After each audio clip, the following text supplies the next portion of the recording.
бұл сабақта программаның бактарымен және техникалық ақаулармен жұмыс жасайтын боламыз.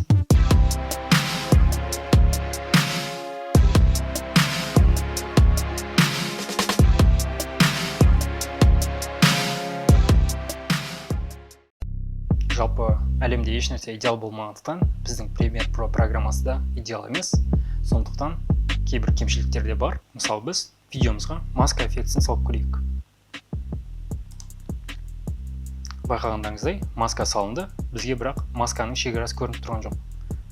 Негізінде бізде осы масканың айналасында көк түсті фигура болу керек.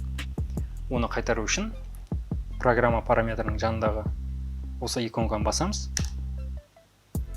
Одан кейін группа панели стапке параметрін таңдаймыз. Бізде фигура орнына қайтарылды. Бұл көрініс формасы ұнамаса, астына түсіріп, мұның размерін кішірейтсе де болады.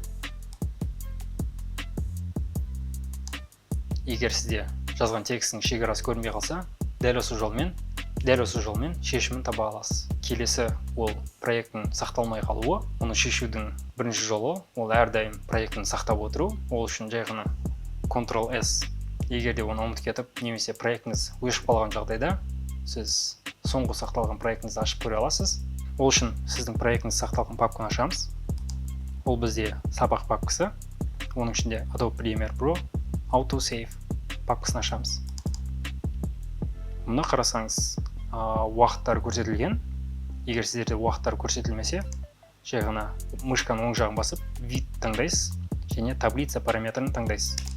Сол кезде сіздерге осылай көрсетілу қажет. Мұнда әр проекттің соңғы рет қашан өзгертілгені көрсетілген.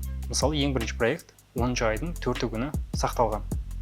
Ал бізде ең соңғы проект 10 айдың 7-сіне сағат 01:21-де сақталған.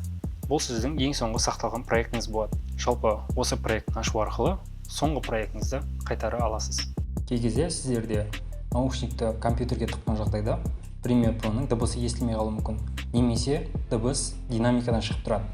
Егер сіздер дыбыстың динамикадан емес наушниктен шыққанын қаласаңыздар, сол жақтағы изменить параметрін басып, установки параметріне кіреміз, аудио оборудованияны таңдаймыз.